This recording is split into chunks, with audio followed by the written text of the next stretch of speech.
Hey everyone, it's Matt from RoyalCaribbeanBlog.com, and today we're digging into cruise tips that used to be gospel, but now they're as outdated as paper cruise compasses.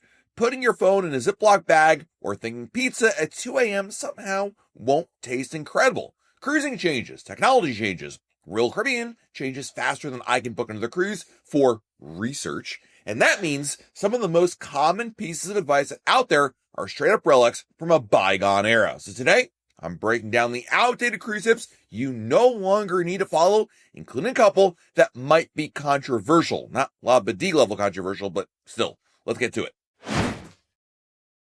Number 1, you always have to pack formal attire for dinner. Now, back in the day, cruising was all about the glamorous experience on board. People did pack tuxedos, gowns, and probably 14 different cufflinks just in case the captain asked to inspect them. But today, formal night is totally optional. I mean, Royal Caribbean doesn't even call it that anymore. They call it dress your best. And that might mean a jacket, or it might mean a button-down shirt you pulled from the bottom of your suitcase that somehow survived the journey. No one is going to stop you from entering the main dining room because you didn't bring a bow tie. Formal wear is for people that enjoy dressing up, but it's just not a requirement.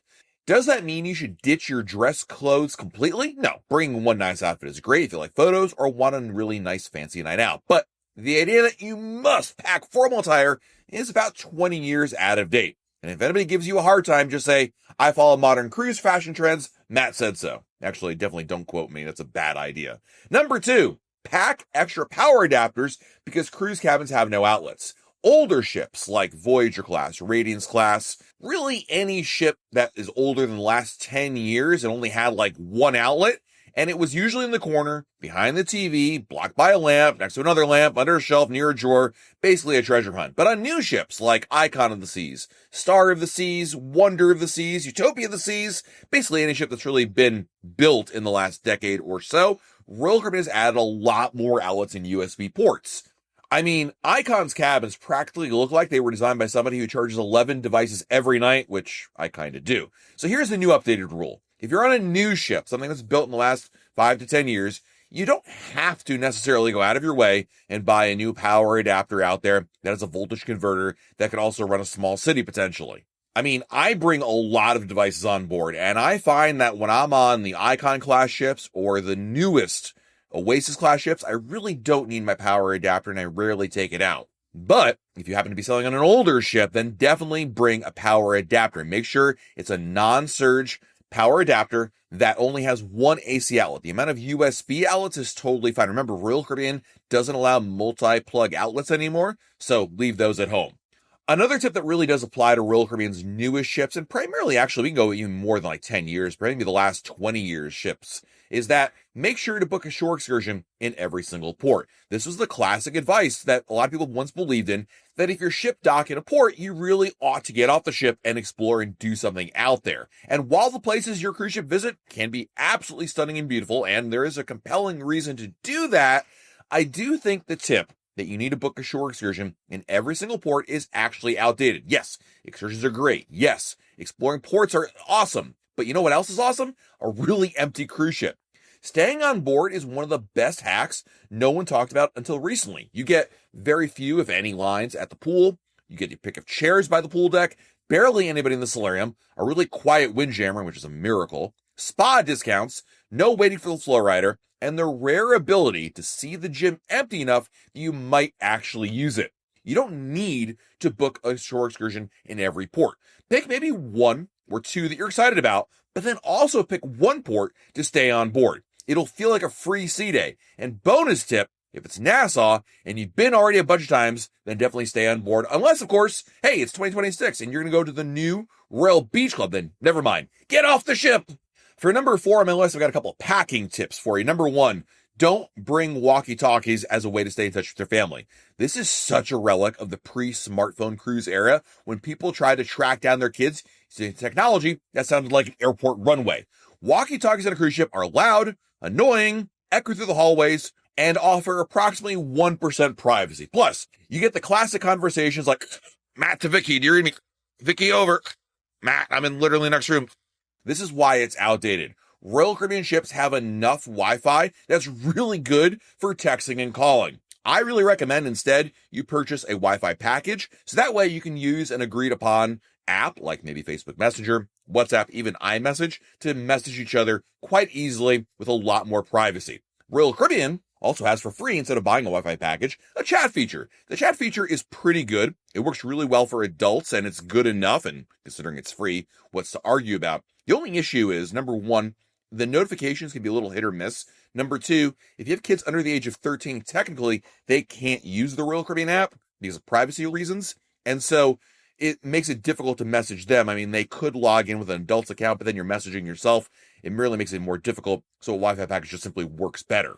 So instead of breaker and meet me by the windjammer over across deck 14, you can just text them. And if someone insists that walkie-talkies are necessary, well, you know exactly what kind of cruiser they are. Something else you can probably leave at home are highlighters for your cruise compass. I mean, there was a time when your cruise compass ended up looking like a middle school homework assignment. You would highlight trivia, highlight the show times, highlight bingo, highlight the highlight you already highlighted, and use all 5 colors because port day is yellow, sea day is blue, don't ruin my system. But now, the cruise compass lives in the Royal Caribbean app. It's digital. You simply tap add to my calendar, it saves the activity, and then reminds you and shows up on your schedule that's personalized. So really, there is no reason to pack highlighters anymore. I mean, yes, technically you can request a paper cruise compass from guest services, or even if you're staying in a suite, in a lot of cases, they still do deliver them. But I gotta be real with all of you, the Royal Caribbean app just works so much better. Not that highlighters take a lot of space or cost a lot of money, but I just feel like just leave them at home, don't even bother with them anymore. I feel like it's a tip that's from a bygone era. And then there's the tip to wait for last minute cruise deals, because this one has completely flipped. There was a time when booking at the very last minute really could be a good deal. I mean, this is back in the day when you could simply show up to the cruise terminal actually and be like, hey, are there any last minute bookings? Can I hop on there? But today, those deals are very rare. I mean, you certainly can't show up to the cruise terminal on embarkation day and ask for a cabin anymore. That hasn't been a thing since 9/11. But even booking at the last minute is so hit or miss that I just don't recommend it, especially if you're looking for a really good deal. This is largely because of cruise demand. It has little to do with Royal Caribbean, more so with the fact that so many other people want to book a cruise, and it shows. Prices are highest closest in. Ships are selling out much further in advance, and the best discounts happen really early, not late. I mean, yes, last minute discounts do occur. It's not like they're unheard of, but there's so many caveats, it's hard to plan your vacation around it. Plus, booking early means better cabin choices. If you want connecting cabins or something mid-ship or a suite, those are the cabins that definitely go first. So the updated rule is you should be booking at least a year in advance. 12 to 18 months in advance is really the way to go, not 12 to 18 days in advance. Last minute deals are as outdated as thinking the Buffalo Bills are finally going to have it this year and make it to the Super Bowl. Let's be realistic. No matter what year this video comes out, it's probably still not going to happen. And then lastly, I have 2 controversial things. Like, I'm not ready to say these are outdated, but they're getting really close to it. I don't know what you guys think. All right, number 1, you need to bring a lanyard on board. All right, deep breath. This one might divide the room. The classic tip says you need a lanyard for your SeaPass card. And I don't disagree with this one. I still have a lanyard, actually, because there are a lot of people that are very loyal to bring lanyards. They wear it all over the ship. But here's the truth, especially if you're on a new ship out there, which is that Royal Caribbean has invested a lot more money in WOW bands. WOW bands are RFID bracelets that you can purchase, and you have to buy it once and you can use it for any sailing in the future. And they work a lot like SeaPass cards. I mean, they can basically do almost anything SeaPass card can do, certainly charging things and opening your cabin door. In fact, I was surprised to see on Star of the Seas, bartenders and waiters were able to use mobile readers, thank God. And so that meant you'd have to take off your WOW band, off your wrist to use it. They could simply tap it and you're off to the races. I love that choice.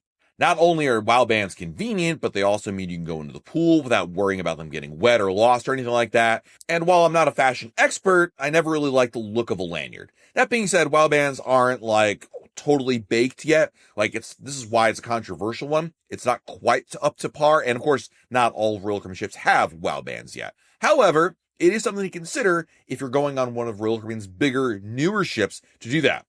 And lastly, we have another controversial one. You need to pack a travel alarm clock, because this old school cruise tip might be time for it to go. Now, people will say you should bring a travel alarm clock because you can't rely on the ship's time, or more likely wake you up in the morning, if you're in an inside cabin. But of course, number 1, you have a cell phone. Everybody has a cell phone right there. And you have a Royal Caribbean app with ship time in it. And I feel like you really don't need to bring an alarm clock with you as a way to keep time in your cabin. I mean, certainly there are some hardcore traditionalists that still do, cruisers who just really like knowing what time it is, I suppose, and people who haven't cruised since dial-up internet was a thing. So unless your phone is powered by two hamsters running on a wheel, you don't need an alarm clock. Now, I would point out that there's a really cool sunrise alarm clock that's actually a really good tip for inside cabins. This has less to do with telling time as it does basically having a fake sun that slowly illuminates and then sets in the evening. So that way it's a little easier to know if it's 3 a.m. or 3 p.m. But even without that, I do think your cell phone will do the trick for you. And I feel like the tip of bringing a travel alarm clock belongs in a cruise museum, not your suitcase. So there you have it, outdated cruise tips that you can forget forever. Cruising has changed and a lot of advice just doesn't apply anymore. You don't need formal attire every night, 5 power adapters, a lanyard army, walkie-talkies that turn the ship into an air traffic control tower, highlighters, last minute deals, or a bedside alarm clock from 1997. If you found this video helpful, hit the like button, subscribe, and share the video with someone who still brings a pack of highlighters just in case. And if you have outdated cruise tips you ditched years ago, drop them in the comments. I read all of them, even the ones that tell me my opinions on walkie-talkies are wrong. Thanks for watching. This has been Matt from RealCaribbeanBlog.com, and we'll talk again real soon.